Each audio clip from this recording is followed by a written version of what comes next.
From the dojo to the octagon, this is Budocast, your source for the latest in martial arts news, culture, and competition. From breaking fight results to evolving techniques, we cover it all. Let's get into it. Yeah, and today we are taking a really deep dive into something I find just endlessly fascinating. Same here.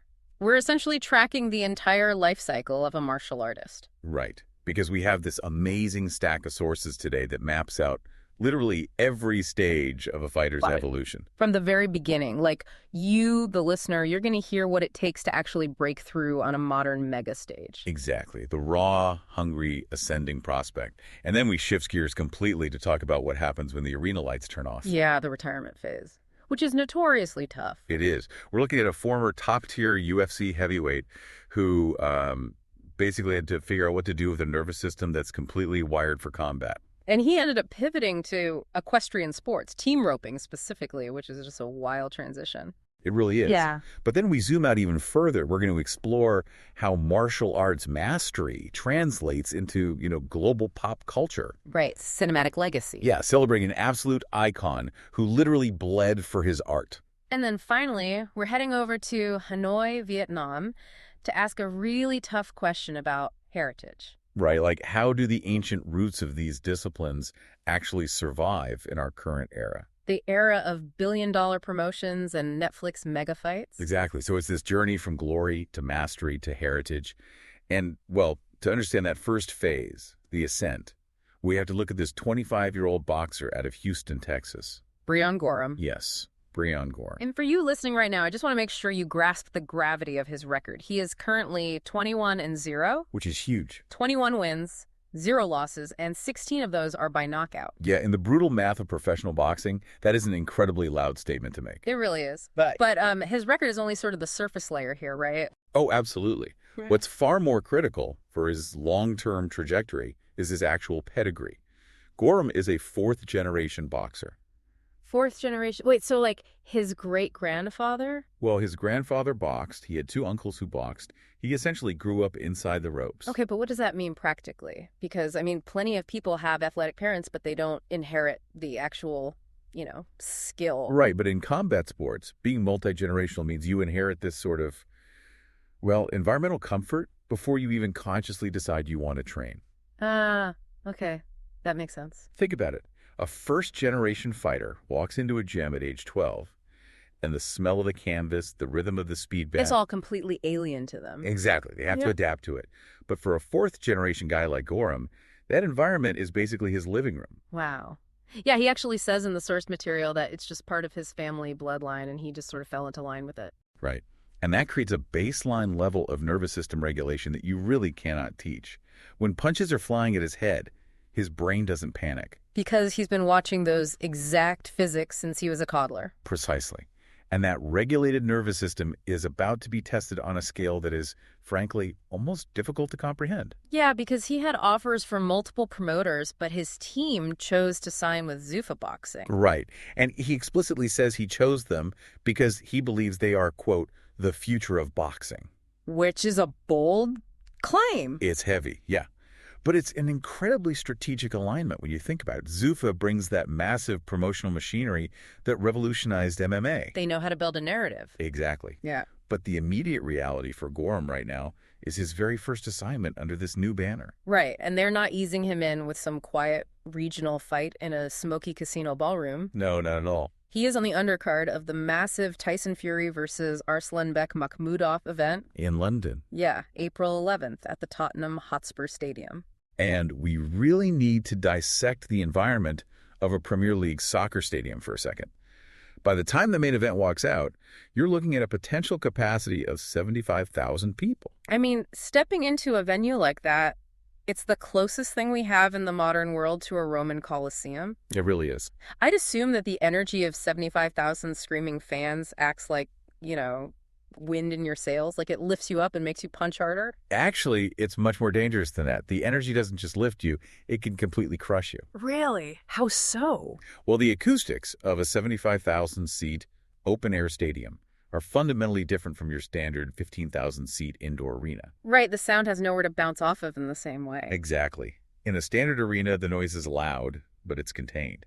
In a massive soccer stadium, the roar of the crowd is literally a concussive force. Wow. You feel it in the fluid of your inner ear. It vibrates the actual canvas under your boots. If a fighter isn't entirely mentally locked in, that sheer volume of humanity can induce physical paralysis. Like their legs get heavy. Their legs get heavy, their breathing shallows out. And you have to add the broadcast element to this, too. Oh, right. Netflix. Yeah, this is being beamed globally on Netflix. You aren't just fighting in front of the stadium. You're fighting in front of potentially tens of millions of viewers all over the world. Many of whom are probably just casual fans tuning in for the spectacle. Right. And Gorham talks about this pressure in the source. He says his primary goal is to leave an impressive impression. He wants to show he has the potential to be a legend. Exactly. But executing that while dealing with stadium acoustics and Netflix cameras requires a terrifying level of compartmentalization. So how did he actually do that? Because, I mean, telling a 25-year-old to just block it out sounds like terrible advice. You can't block out a coliseum. You don't block it out. You shrink it. Shrink it. Yeah. Gorham attributes his success to what he calls a collective of things. And he emphasizes patience, hard work, and leaning on his team. In that stadium, you shrink your universe down to the 20 by 20 foot ring. And the referee. And the referee. The crowd has to become white noise. The cameras have to become invisible. The only reality is the distance between his laid foot and his opponent's laid foot. And his opponent is definitely not someone he can afford to lose focus on. Not at all. He's facing Eduardo Costa, a Brazilian veteran. And while Costa's record might not be as flashy, the source highlights this massive detail. Costa is incredibly durable and has never been stopped. Never been knocked out. Right. And Gorham, who is a knockout artist, explicitly told reporters, "We're looking to be the first ones to stop him." And see, that quote right there is the crux of the psychological battle. I have to admit, when I read that quote, warning bells just went off in my head. Oh, absolutely. Because if you're a young prospect, you're known for putting guys to sleep, and you step onto the biggest stage of your life. Isn't wanting to be the first to stop a durable veteran a massive trap? It is the ultimate trap. Like if he goes headhunting to get a viral clip for Netflix, he could easily blow out his arms by round 3. Yeah, and then he ends up drowning in deep waters against a guy who simply refuses to go away. You're articulating the exact difference between a prospect and a contender right now. Right. A prospect falls in love with their own power. They swing from the heels because that's what gets the immediate roar from the crowd. But the veteran knows that. The veteran banks on it. Yeah. A guy like Costa makes his living surviving those early adrenaline dumps. He'll stay behind a high guard, take the shots on the shoulders, let the kid exhaust his fast-twitch muscles, and then take over in round 5 or 6. So if Gorham is hunting for that stoppage, how does he avoid that exhaustion trap? It requires a really clinical, almost cold-blooded application of biomechanics. Brute force will fail. He has to dismantle him. Systematically. He has to use the jab not just to score, but to obscure Costa's vision and disrupt his breathing rhythm. Dig hooks into the liver. Exactly. Go to the floating ribs, take away the veteran's legs over time, set traps. It's a surgical process. And maintaining the patience of a surgeon while 75,000 people are screaming for blood, that is the true test of a future champion. It's a profound test of maturity. And speaking of maturity, the source gave us a really fascinating look into Gorham's underlying motivations. Yeah, this was great. Because when a fighter talks about becoming a legend, you kind of roll your eyes, right? It's the cliche soundbite.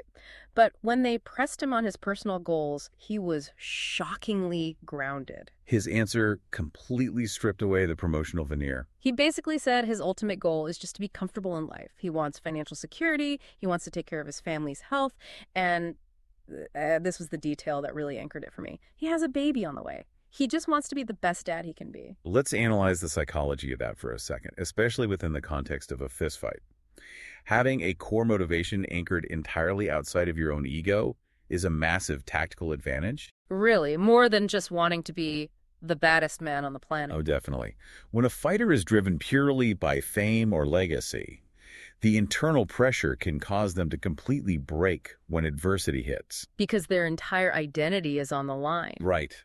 If Costa drops Gorham in the second round, a fighter driven by ego feels a sudden, crushing humiliation that can paralyze them. But if you're fighting for the literal financial security of your newborn child, the humiliation doesn't matter. Yeah, it becomes irrelevant. It provides this deeper, almost primal well of resilience. When his lungs are burning in the 8th round, he isn't pulling energy from his desire to look cool on TV. He's pulling from his identity as a provider. It grounds his nervous system. Exactly. He's operating in the stratosphere of global media, but his roots are firmly planted in the soil of his family back in Houston. Which brings us to an inevitable question, right? Because Breyon Gorham is clawing his way up the mountain right now. He is. But what happens when an elite fighter actually reaches the summit? When they spend years looking down at the world and then they have to walk away? The transition from the peak to the post-peak life is notoriously brutal for combat athletes. Yeah, the sudden absence of adrenaline, the loss of structure. It leaves a massive void. The statistics on athletes struggling with retirement are just staggering. And that void is exactly what makes our next source so fascinating. We are looking at Travis Browne. A name longtime MMA fans know very well. Oh, yeah. Browne is 43 years old now. He's a 6'7", 260-pound, former top-ranked UFC heavyweight. And he retired at age 35. Right. He is married to former UFC champion Ronda Rousey, and they decided to raise their own beef at their home in Southern California. Which is a pretty dramatic shift in lifestyle. Very. And raising cattle naturally led to branding cattle. Mm-hmm. But Browne, being the obsessive competitor that he is, he couldn't just stand on the ground crew. Of course not. He decided he needed to get on a horse and learn how to rope. Which, I have to say, pivoting into team roping as an adult, with absolutely no prior background in equestrian sports, is an extraordinarily steep learning curve. It's wild. Let's break down exactly what team roping is for the listener who, maybe has never been to a rodeo. Good idea. It's a synchronized event. 2 riders try to catch a steer. Travis decided to become a header. The header is the rider who bursts out of this tiny enclosure called the box, chases down the steer, and has to throw a lasso to catch it entirely by the horns. Right. And he's attempting this on a horse he purchased named Jugs. Great name for a horse. Yeah, and he's learning from a mentor named Sissy Barnes. But the story of his very first competition, it's just a masterclass in ego destruction. Oh man, it sounded awful. He enters a local jackpot, which is basically a lower stakes entry fee competition. Right, a local event. And he had only been practicing turning steers for about a month, so he shows up and he is completely lost. He doesn't know where the sign-up sheet is. He doesn't know the warm-up etiquette. He's a total fish out of water. Completely. He gets into the arena, misses his first 3 steers completely, and then on his 4th steer, he backs his horse into the box, gets ready, and the other competitors actually start yelling at him. Because he went out of turn? Yes, because he went out of turn. I mean, the sheer vulnerability of that moment cannot be overstated. Think about the juxtaposition here. It's crazy. This is a man who used to make the walk to the UFC Octagon in front of millions of people. A man whose mere physical presence intimidated the toughest fighters on the planet. And here he is in a dirt arena getting yelled at by amateur ropers because he doesn't know the rules of the line. Yeah. He actually admitted in the piece that he drove home feeling like an absolute idiot. But here's the critical part.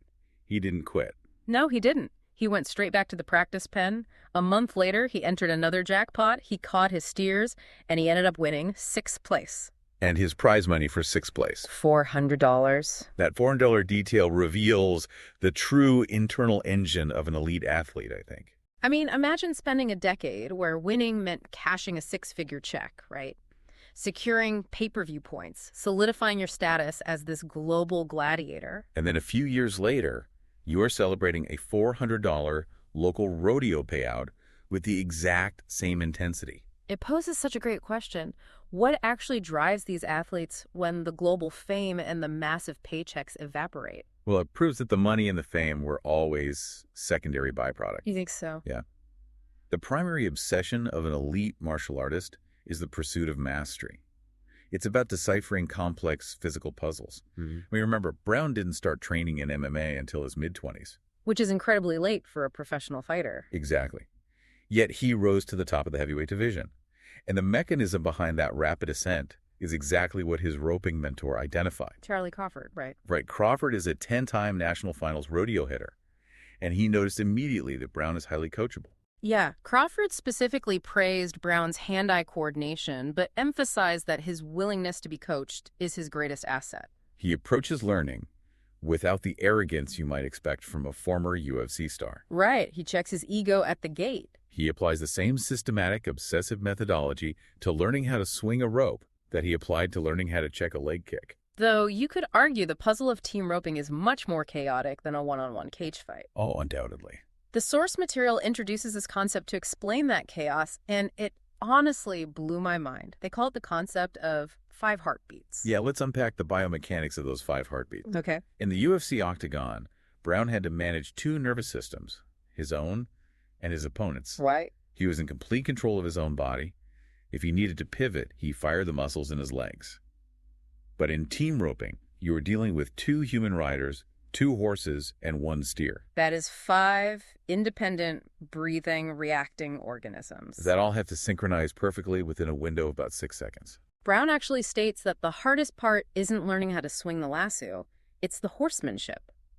It's figuring out how to manage the momentum of a 1,200-pound animal. And think about the physics of that. Yeah. Browne is 6'7", 260 pounds.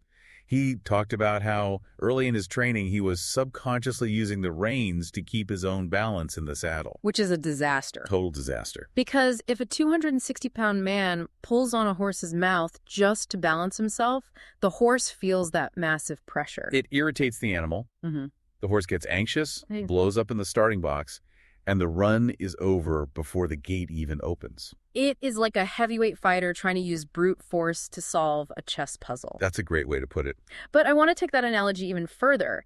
In the Octagon, if you make a tactical error, you can sometimes just bite down on your mouthpiece and muscle your way out of a bad position through sheer grit. You can rely on toughness, yeah. But on a horse, it's like trying to solve a chess puzzle where the board itself is alive, weighs 1,200 pounds, and has its own opinions. You cannot outmuscle a horse. You really can't. Your dominance over your own body in the cage does not automatically grant you dominance over a completely separate biological entity. No. Browne had to learn a completely new language of subtle physical cues. Like shifting his weight in the stirrups. Right, applying slight pressure with his knees, softening his hands on the reins. He sums it up perfectly in the source. He says, quote, "Animals humble you real quick. Just because you're good at one thing doesn't mean you're good at everything." That is the voice of a man who has fully transitioned from chasing legacy to chasing mastery. And that distinction, legacy versus mastery, is the key to understanding his peaceful post-fight life, I think. Definitely. When he was fighting in the UFC, his objective was binary and suffocating. Be the best in the world. He admitted there was no gray area. Right. That kind of pressure is entirely tied to ego and public legacy. Now, when he backs his horse into the box, even at a major event like the Ariat World Series finale in Las Vegas, he still feels the adrenaline. He still gets the chill up his neck. Yeah, but the objective has shifted entirely. He isn't trying to prove he is the baddest man on the planet anymore. He just wants to execute the mechanics of the run as perfectly as possible. He is chasing the harmony of those 5 heartbeats. And he has integrated this pursuit so seamlessly into his family life. That was the most compelling detail of the entire piece for me. His little daughter believes his gray head horse, Jugs, is a literal unicorn. That's amazing. Right.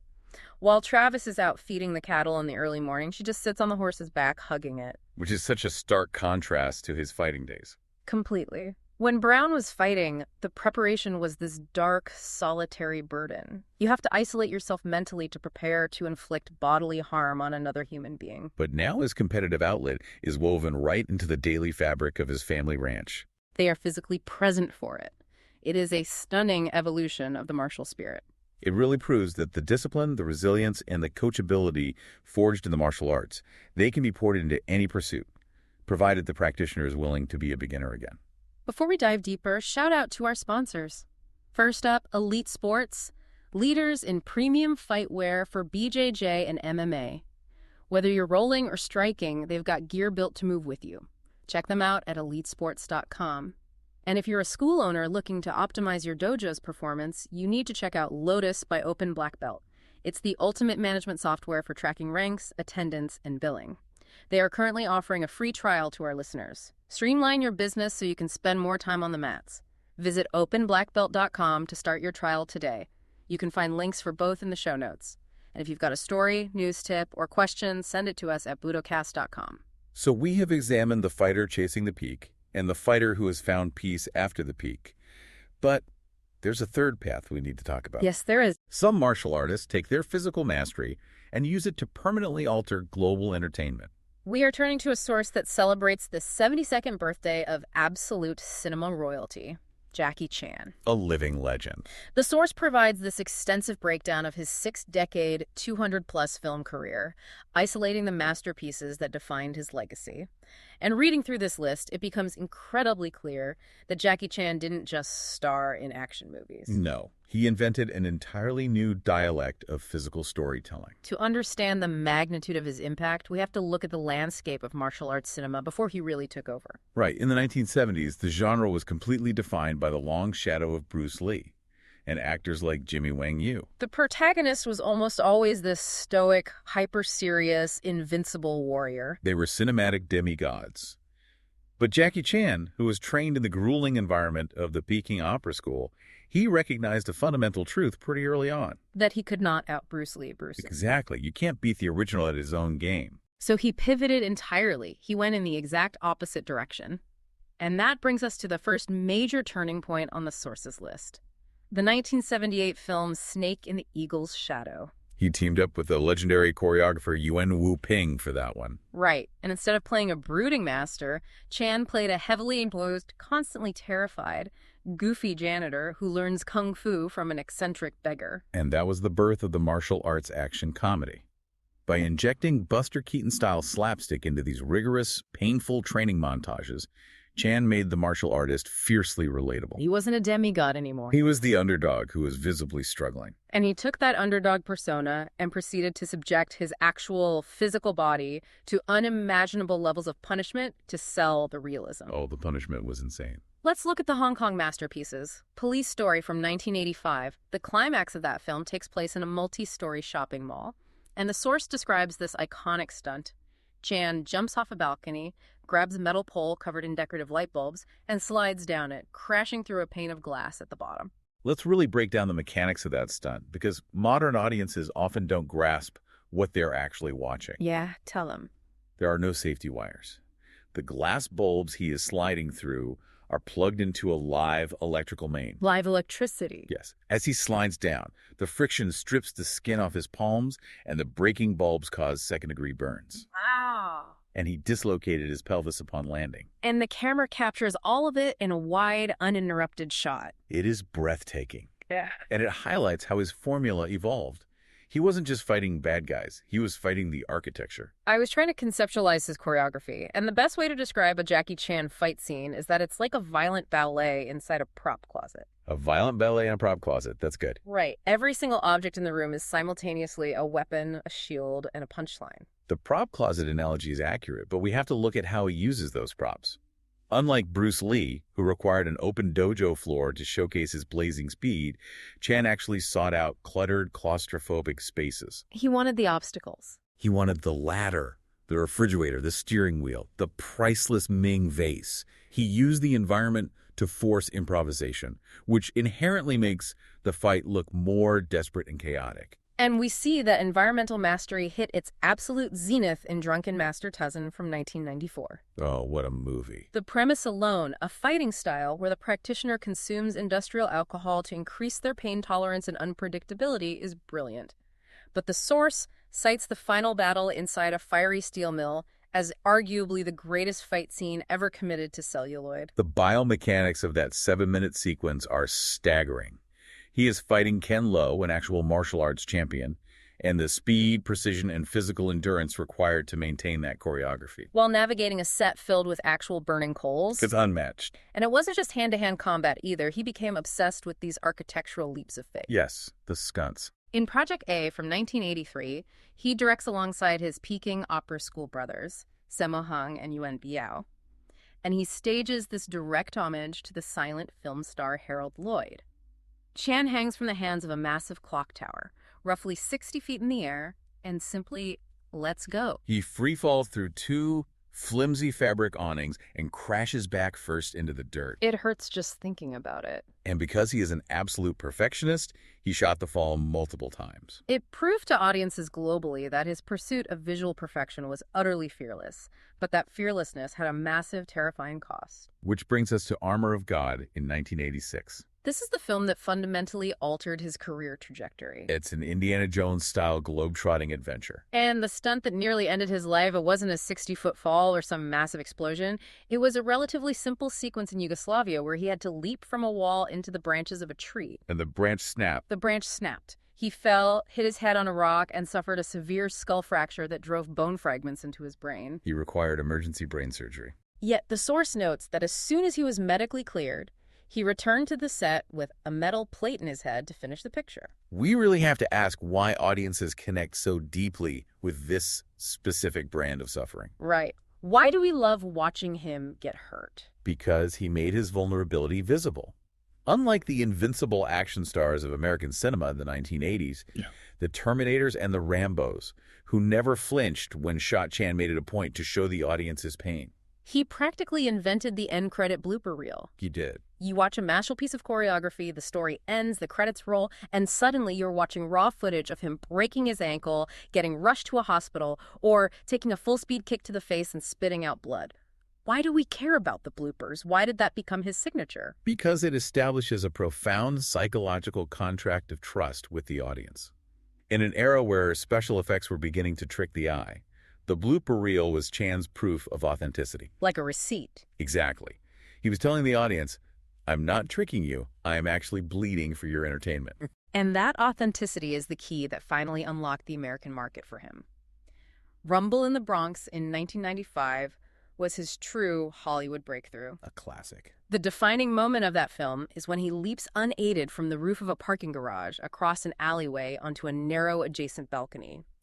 It forced Hollywood executives who had previously dismissed him to recognize his genius. Which, of course, paved the way for the Rush Hour franchise in 1998. The contrast between his intricate, silent-era physical comedy and the explosive verbal energy of Chris Tucker created a blockbuster formula that dominated the North American box office. We also have to highlight his collaborations with female co-stars who were capable of matching his insane intensity.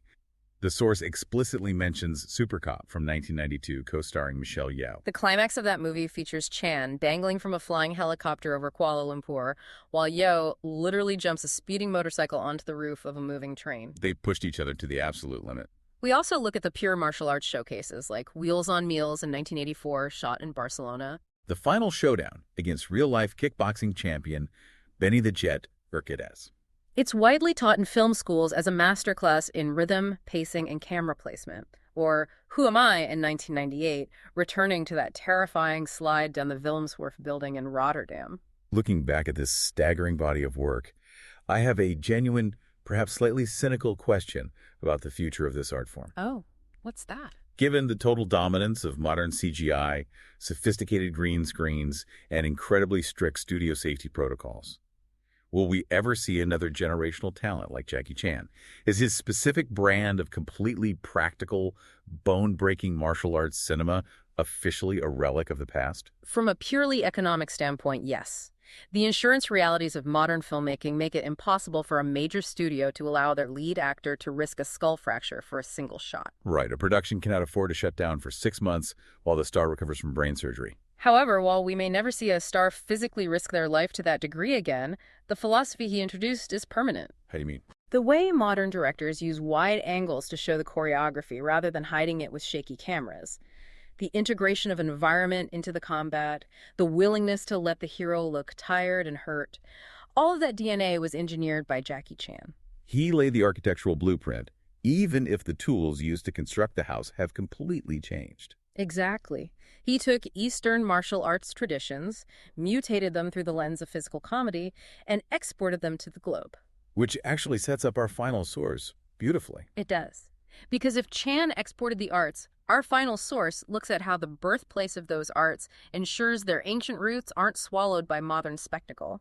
We're looking ahead to August of 2026 and the International Martial Arts Festival in Hanoi, Vietnam. This is not your standard regional tournament. It is an incredibly ambitious undertaking by the Hanoi People's Committee and the Department of Culture and Sports. The scale is just massive. It is a 3-day event running from August 7th to the 9th.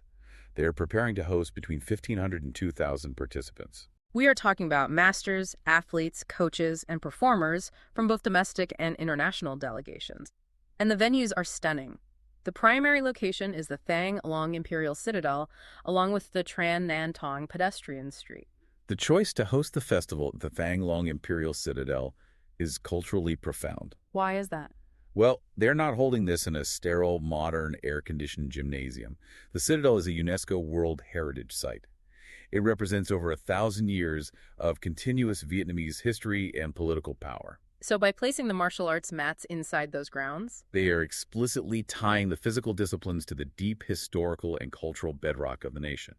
It is a calculated blending of sports economics with heritage tourism. The lineup of disciplines featured at the festival is what really caught my eye. Of course, they are showcasing traditional Vietnamese martial arts and Vo Việt Nam, but they also have karate, pencak silat, taekwondo, wushu, and this is the detail that fascinated me, mixed martial arts, or MMA. Placing traditional arts alongside modern MMA is a critical curatorial decision. It answers the fundamental question of how ancient traditions survive in the 21st century, doesn't it? Yes, they don't survive by isolating themselves, they survive by engaging. But how do those distinct styles actually interact? You have Vo Việt Nam, which is famous for its blue uniforms and these spectacular flying scissor takedowns where the practitioner leaps into the air and wraps their legs around the opponent's neck. Right. And you are placing that right next to modern MMA, which is largely grounded in brutal, efficient wrestling and kickboxing. Do their philosophies clash? It's a dialogue, not a clash. Yeah. By sharing the same festival space, the modern MMA practitioner can observe the biomechanics of a Vo Việt Nam flying scissor technique and understand the historical context of acrobatic combat. Oh, I see. Conversely, the traditional Vo Việt Nam master can observe the pressure-tested grappling of MMA and understand how combat has evolved for the cage. It creates mutual respect. The analogy that came to mind is that this festival is functioning like a massive family reunion for global combat disciplines. A family reunion, yeah.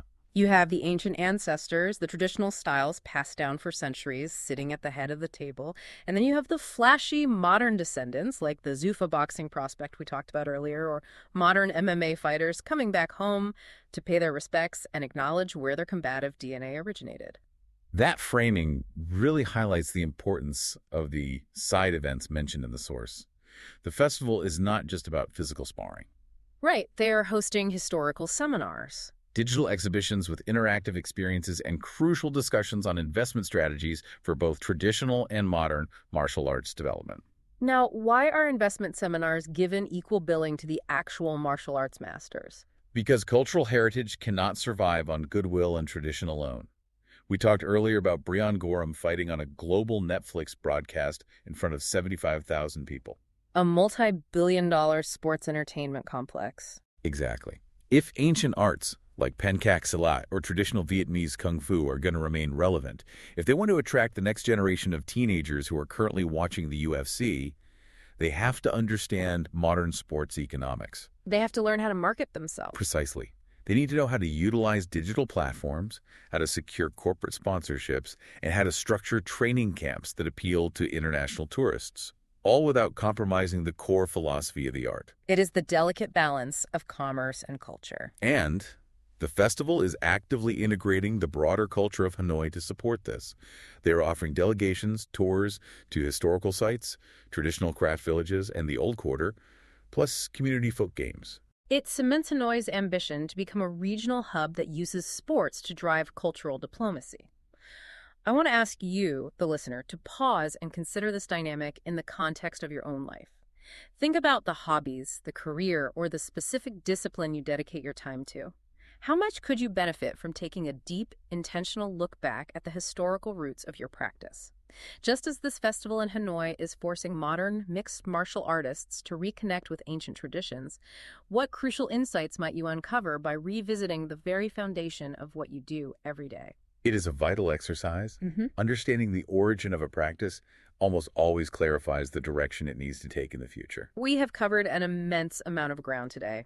From the blinding, concussive acoustics of a London soccer stadium to the dusty, humbling reality of a roping pen in California. From a life-threatening freefall off a clock tower in Hong Kong to the quiet reverence of the Imperial Citadel in Hanoi. The overarching through line connecting all of these sources is remarkable. It truly is. And I want to leave you with one final thought to chew on as you go about your week. Whether you are a young prospect like Breyon Gorham stepping into the Coliseum to secure your family's future, Or a retired heavyweight like Travis Browne learning to synchronize with a 1,200-pound animal, or Jackie Chan risking his life to innovate an art form, or a traditional master preserving history in Vietnam. The essence of the martial artist isn't actually about the physical fight. Not at all. It is about the relentless, humble pursuit of the next level of mastery. It is the profound realization that there is always another technique to decode, another internal fear to conquer, another tradition to honor. So I challenge you, what is your next level this week? What new discipline or old tradition are you going to approach with the absolute humility of a beginner? That's it for this episode of Budocast. Thanks for joining us as we break down the latest in martial arts. We'll be back soon with more news, stories, and insights. Until then, train hard, stay humble.